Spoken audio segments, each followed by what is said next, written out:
barrier yang kita buat, kita kehilangan kesempatan itu. Pertanyaannya cuma itu sih. Coba tanyakan ke diri kita sendiri, ada berapa kesempatan yang hilang, tapi gara-gara barrier yang kita buat, kita kehilangan kesempatan. Barrier itu apa sih sebenarnya? Barrier itu aku samain di sini bad habits. Oke. Lihat nggak bedanya tiga gambar ini? Ya kan? Tangganya sih sebenarnya nyampe nggak kira-kira? Tergantung seberapa banyak usahamu kan. Lihat nggak? Dia tiba-tiba di orang yang ketiga ini apa yang dia lakukan? Tangga dia paling kecil loh. Ya dari tiga ini tangga dia paling kecil loh. Tapi apa yang dia lakukan? Dia ambil tangga, another tangga, dia naik ke atas. Dan dia menang. Ya. Barrier itu atau bad habit itu apa sih? Kalau aku di sini ada 4 sebenarnya. Yang pertama, sungkan. Oke. Kadang itu kita merasa sungkan. Dasarnya sungkan, kalau aku boleh tulis di sini, dasarnya sungkan adalah malu. Benar nggak? Kadang kita malu, malu nih, bertanya nih, malu nih, gitu. Enggak, nanti aku pikir bodoh. Kalau aku nanya aku pikir bodoh, gitu kan? Kadang kita kayak gitu, sungkan, kita nggak mau nanya. Padahal kita sebenarnya misalnya in the meeting, misalnya di meeting gitu ya, dia ngomong panjang lebar gitu. Kebetulan yang meeting nih, misalnya para dewa, misalnya kayak gitu, dia ngomong panjang lebar. Tapi ini aku ngalamin sendiri, tapi aku nggak gitu ngerti apa yang dia omongin gitu, nggak masuk gitu. Apa sih sebenarnya yang dia omongin gitu? Tapi aku sungkan buat tanya. Jadi nggak? Bisa kan? Jadi apa yang message yang sebenarnya mau disampaikan kita nggak dapat karena kita sungkan buat bertanya, gitu. Ya dasarnya sungkan. Kalau aku boleh terus ini kadang-kadang kita malu, kalau nanti aku tanya di meeting ini paling bodoh dah. Ya maksudnya kelihatan bodohnya dah, gitu. Sebenarnya nggak apa-apa sih kelihatan bodohnya, tapi at least kita benar-benar tahu apa yang mereka minta. Gitu. Bodoh kan saat itu juga, maksudnya saat itu kita kelihatan bodoh gitu loh. Tapi nextnya kita udah tahu sebenarnya bodoh saat itu aja di meeting doang. Tapi nextnya kita benar-benar nangkep apa sih yang diminta gitu, secara clear, secara jelas. Nah ini. Yang kedua adalah bicara soal attitude. Kadang kalau kita minta, perhatikan pemilihan kata sama intonasi bicara kita. Benar nggak? Terkadang nih ya, kita pengen minta, tapi kita mintanya misalnya nih, Sandi punya es krim. Kayaknya es krimnya enak banget gitu kan. Kayaknya es krimnya enak banget. Coba lihat gayanya dia minta. Sini. Jatah preman. Nah. Ya, pemilihan kata kita yang kita pilih, kita omongin ke orang itu terkadang membuat kita nggak dapat apa yang kita inginin. Bener nggak? Gara-gara pemilihan kata kita, kadang kita nggak dapat apa yang kita inginin. Kalau kita mintanya dengan cara yang salah, kalau kita mintanya dengan marah-marah, kalau intonasi kita mintanya dengan sombong atau galak, kira-kira kita dikasih nggak? Enggak. Ya kan? Kira-kira kita dikasih nggak? Enggak. Gitu loh. Padahal maksud kita minta. Gitu. Ya, ini ada 2 hal di sini yang aku garis bawahi soal sungkan. Nah, ini seperti yang teman-teman udah tahu, ketuklah maka akan dibukain. Ya kan? Mintalah maka akan dikasih. Gitu. Ya, itu yang pertama tentang sungkan. Terus bicara hal yang kedua. Cuek. Barrier kita itu atau penghalang kita itu kadang-kadang itu kita sangat cuek. Cuek dalam hal apa? Misalnya sering nggak kalau misalnya ada istilahnya bilang gini, tiket pendaftaran konser apalah, ada early bird-nya, misalnya dapat potongan tuh 20% misalnya kalau daftar sekarang. Itu kalau ini aku ngambil contoh konteksnya adalah gereja. Jadi kalau di gereja tuh misalnya ada seminar, misalnya seminar A, misalnya kayak gitu. Udah dikasih tahu dari awal-awal, misalnya udah beberapa bulan sebelumnya udah dikasih tahu gitu. Tapi berapa banyak orang yang nggak dengerin pengumuman itu? Berapa banyak orang yang telepon, kalau aku nyebutnya ke sekretariat dan nanya lagi, harganya berapa ya? Seminarnya kapan? Seminarnya tentang apa? Berapa banyak kita cuek dengan semua informasi yang ada? Misalnya kita udah tahu nih informasinya, misalnya tadi data sering kali hilang. Berapa banyak kita yang cuek aja, bukan data gue, dan kita tidak melakukan apa-apa. Gara-gara cuek kita kehilangan, misalnya kayak tadi, misalnya tiket seminar, kita kehilangan early bird-nya tuh, yang potongan 50% misalnya. Dari harganya misalnya 500.000, kalau pendaftar pertama 300.000 doang bayarnya, misalnya gitu. Kita kehilangan tuh. Terlalu banyak kita yang cuek dengan informasi yang kita dapetin dan kita nggak ngapa-ngapain. Gitu. Nah, cuek itu kalau boleh aku artiin adalah kurang peka dalam menaruh perhatian dalam hal-hal yang penting. Ini note buat diri saya sendiri sih sebenarnya, adalah kadang kita harus pay attention. Kadang apa yang disampaikan, kadang orang suka membungkus kata-katanya, right? Kadang orang membungkus supaya kata-katanya terdengar lebih baik atau terdengar lebih proper. Tapi sebenarnya maksud dibalik kata-katanya itu adalah apa yang kita mesti tahu. Gitu. Jadi kalian harus pay attention dari kata-kata yang orang sebutin. Misalkan ada yang ngadu nih sama kalian, misalnya, atau ada yang bilang sama kalian, internet di tempatku lama banget, misalnya kayak gitu. Tapi kita cuek aja gitu, maksudnya kita nggak ambil message-nya. Itu satu orang yang ngomong ya.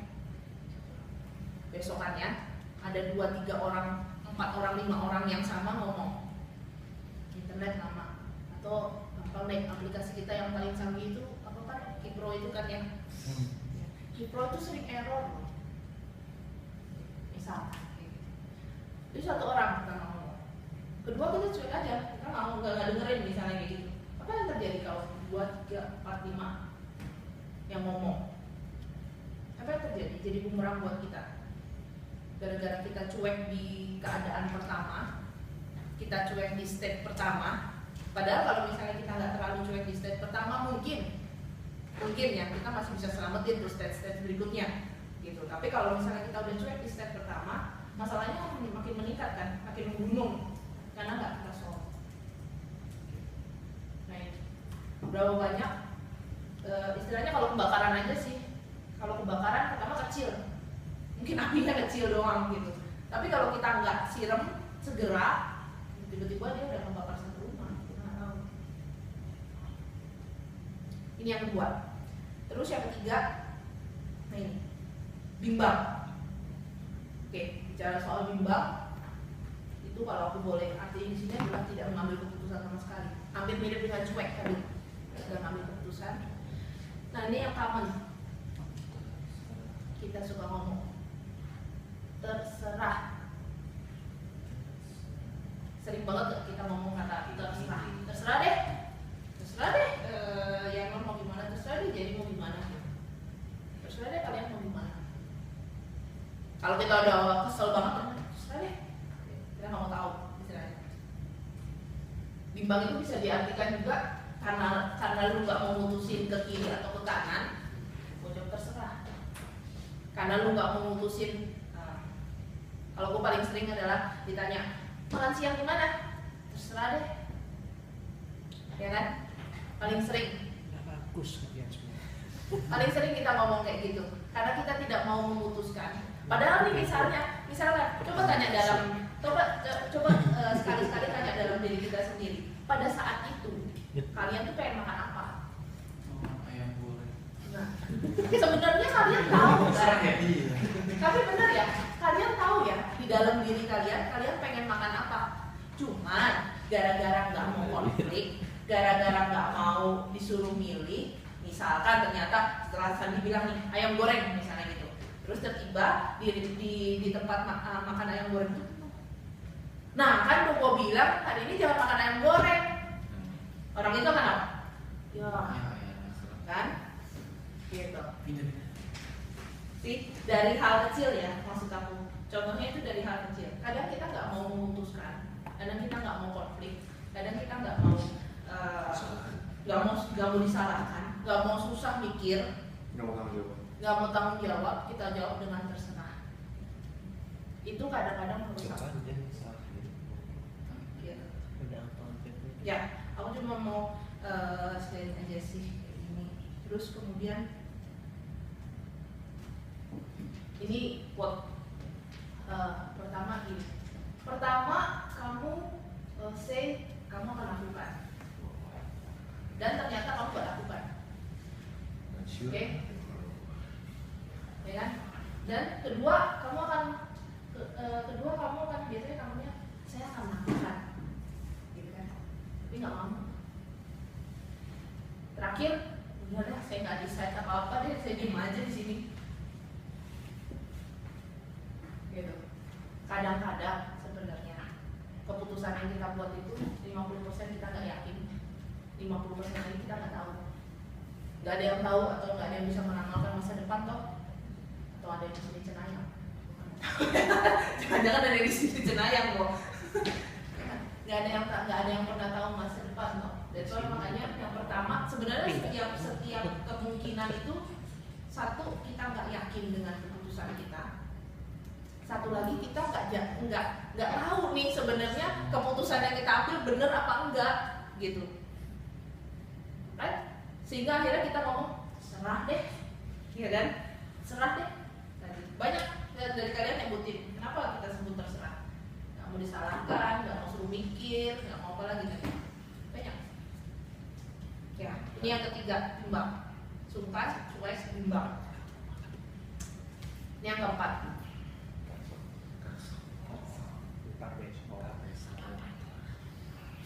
Berapa sering kalian atau kita sih gua sebutnya, kita ngomong sok, ntar aja, besok aja.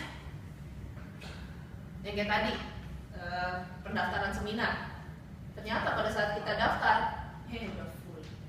Gara-gara kita ngomong ntar aja, besok aja masih lama, 3 bulan lagi, buat apa gitu kan? Bisa aja. Makanya minggu depan aja. Berapa banyak yang gara-gara itu kita kehilangan kesempatan. Oke, procrastinate itu artinya adalah penundaan sebenarnya. Kadang kita menunda biasanya karena alasan personal, right? Lagi capek, segala macam. Banyak kan personal, banyak pakai hati berarti ya. Terus kemudian kita kadang-kadang yang berhubungan dengan pekerjaan misalnya, kita menunda misalnya kerjaan, misalnya kirim email ke Pak Ruben soal wifi misalkan, karena pekerjaan gua hari ini banyak banget nih, nggak ada lah, besok aja. Besok belum tentu kita inget nih. Itu work related, work personal. Oke. Terus kemudian, nah itu yang tadi aku bilang. Pertama kalau kita nggak madamin di tahap yang pertama, kadang tahap itu naik. Gulung, kayak efek snowball. Kegulung, right? Ntar kita tinggal ketimpa aja bolanya, tinggal ketimpa bola saljunya aja di belakang. Saat kita bilang, kebesaran taksnya harus gue beresin. Kalau di work related kadang-kadang kurang motivasi, right? Karena kita sudah setiap harinya begini aja, kita ngejalanin begini aja, nggak ada satu hal tantangan lagi buat kita. Terus environmentnya kadang, ini pasti sering kita diinterupsi, lagi serius-seriusnya nih tiba-tiba ada yang datang nanya, nah Itu tetap personal kok. gara-gara banyak sekali suara yang ganggu, misalnya berisik banget ruangannya. Belilah itu. Jadi iklan. Atau penundaan itu kita misalnya kita udah coba nih, contoh misalnya kita harus nyelamatin data di server, kita udah coba tapi ternyata tools yang kita pakai itu salah. Misalnya toolsnya misalnya nyelamatin data misalnya pakai kabelnya harusnya kabel apa, kabel SATA misalnya, itu lu salah pakai dan lu salah colok misalkan, nggak keluar nih datanya, nggak bisa diselamatin gitu. Terkadang kita salah menggunakan toolsnya. Jadi tetap personal ya. Oke. Masalah kesehatan misalnya, kadang hari itu kita nggak fit, Jadi konsisten. kerjaan itu pasti akan tertunda, right? Ini yang gue bilang efek snowball nantinya. Yang pertama misalnya, I have to write a report. Saya harus bikin report. Di sini, saya nggak suka suruh bikin report. Mungkin kesukaan dia itu presentasi. Ya kan? Saya harus bikin presentasi. Saya nggak suka bikin presentasi, ya kan? Apa yang dilakukan misalnya? Udahlah, daripada gue bikin presentasi, gue pusing, gue pergi aja dulu. Kalau di sini contohnya adalah bersihin dapur dulu aja, atau lu pergi dulu ke bawah lah, atau lu kerjain yang lain, ya kan? Terus lu bilang, aku udah sibuk banget nih gue nih, gitu kan? Terus apa yang terjadi efeknya? Terakhir kita nggak akan ngerjain itu, percaya nggak? Sampai detik terakhir kita nggak akan ngerjain presentasi itu, atau kita nggak akan ngerjain report itu, karena kita nggak happy, kita nggak suka. Tuh, contohnya.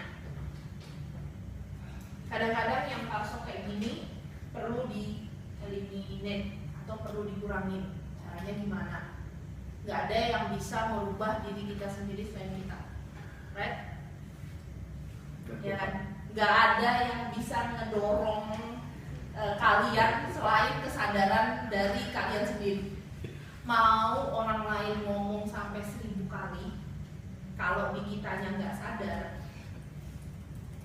apa aja maksudnya bullshit. Begitu.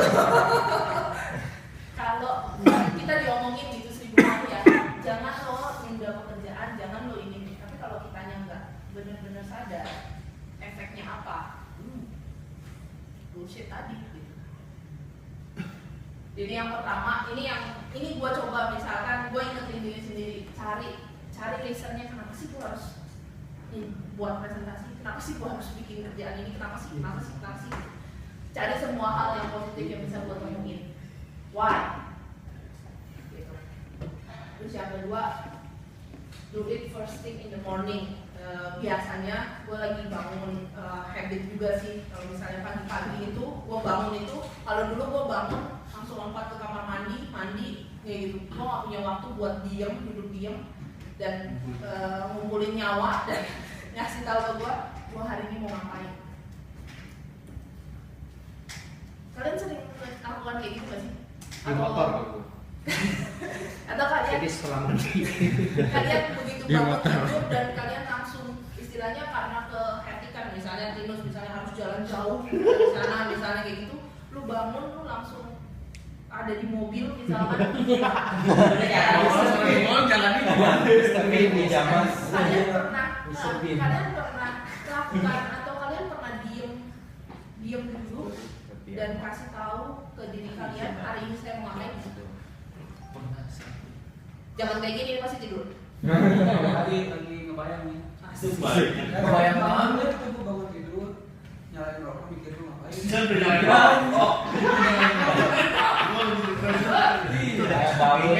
Pokoknya ada asam manis gitu. Ya, ada beberapa orang yang punya kebiasaan unik pagi hari, right? Gua nggak tahu kebiasaan dari masing-masing kalian. Nongkrong gitu. Ya kan? Enggak. Tapi gue yakin kalian punya morning routine yang beda-beda lah. Gitu. Tapi coba sesekali cobain. kasih tahu ke diri kalian pagi-pagi, kalian mau menyelesaikan task yang mana. Gue tahu task di tempat kita tuh banyak banget, right? Setiap orang punya task. Tadi gue tanya, ada yang nggak punya project di sini? Nggak ada kan? Nah, Iya, tadi project-projectin ntar. kalau nggak ada nah, makanya kalau boleh sharing, RH Information System di tempat gue ini besar banget. Besar pakai banget. Yang mau project kan tuh. Bayang gitu. Gua Cibirannya ini ya, ini Pak yang belum masuk. setiap pagi gue harus mengingatkan diri gue betapa proyek ini besar, tapi gue nggak boleh takut. Karena kebayang ya, RH kita jaringannya sudah banyak, oke?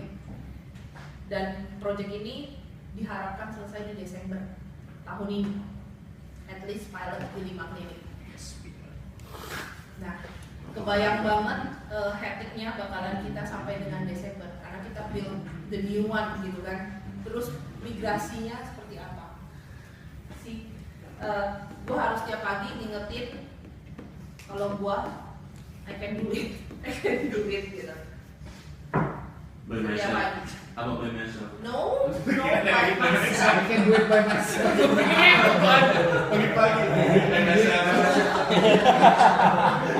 Jangan ada doang. No, tapi gue ngingetin karena gue punya tim dan gue berharap tim itu bisa not by myself. Tentu aja gue nggak bisa. Terus yang ketiga yang harus kalian lakukan, mulailah dengan langkah yang kecil. Kalau kalian nggak bisa melompat jauh, ini meja segini, kalian mau lompat ke situ nggak bisa. Ya mulailah dengan langkah yang kecil. Bagaimana cara kalian supaya nyampe di seberang? Tapi geser aja dulu. Gue nggak bisa manjat. Pertama geser, right? Jaraknya berapa jauh ke sana? Mulai dengan langkah small, melangkah tapi. Ya, melangkah maksud aku. Tapi kalau kalian cuma di sini doang dan kalian harus nyampe di seberang, kira-kira nyampe nggak di seberang? Enggak. Perasaannya nyampe. Mainnya perasaan. Bang Nil mainnya perasaan. Kan personal gitu. Dan mau nyampe di seberang, nggak bakal nyampe. Nih di tempat kita berapa banyak yang udah berantakan? Banyak pakai banget kan? Tapi kalau nggak ada yang mulai rapiin, misalnya Adi, yang kelihatan aja di workshop, berapa banyak yang berantakan? Kalau kalian nggak mulai ngerapiin sedikit demi sedikit, kira-kira tuh workshop jadi apa namanya? Jadi udah. Nangkep ya? Kalian nggak akan bisa membayangkan workshop itu rapi sendiri besok. Bisa, gitu loh. Lakukan langkahnya, stepnya. Walaupun langkah kecil, misalnya hari ini gua rapiin dulu drawer yang mana, misalnya. Hari ini gua rapiin yang mana. Tapi, langkahnya lakukan. Nah, terus kemudian hal-hal yang istilahnya yang menjadi ketakutan kita tadi, project ini terlalu besar, too risky, itu apapun itu, udah ruwet banget di workshop itu, kabel di mana-mana dan sebagainya macam. Coba eliminate dari sini. Kadang-kadang sebenarnya yang bermasalah atau bukan, yang kadang-kadang menimbulkan masalah kita nggak bisa maju, sebenarnya otak kita sendiri, cara pikir kita sendiri, yang membatasi kita supaya ke sana. Kayak tadi, gambar yang pertama yang aku tunjukin, tangga yang dikasih untuk orang ketiga berapa? Cuma 2 undakan loh, tapi dia bisa sampai ke atas. Apa yang dia lakukan? Dia pinjam tangga orang lain mungkin, gitu. Pokoknya gua harus sampai ke atas. Gimana caranya? Nah, terus yang kelima, ini yang gue bilang gak akan bisa sendirian. Cari accountability partner. Cari partnernya. Kalian ini tim loh. Bukan sendiri. Tim loh, bener gak? Kalian ini satu tim loh. Minta bantuan ke rekan yang lain, jangan dianggap istilahnya melempar pekerjaan. Tapi jangan benar-benar kamu melempar pekerjaan ya. Harus tanggung jawab. Saya namanya buat dilempar. Harus tanggung jawab. Ya, kalau kamu mau minta bantuan tadi yang pertama, mintalah dengan cara yang Sopan. sopan. Jangan istilahnya minta bantuan, tolongin, tapi begitu. Ya kan? Tolongin, tapi begitu. Kalau dulu orang yang baik ya sudah. Iya, makanya kalau dulu datangnya ada apa? Iya. Langsung gitu. Tahu makanya makanya. Pasti ada masalah nih kan. Ya, tapi perhatikan ya, kalau kalian minta bantuan, kalian minta apa? Itu sih kadang-kadang parsok itu ingat efek snowballnya di belakang. Tapi Ya. Udah, sekian dari saya. Terima kasih. Terima kasih.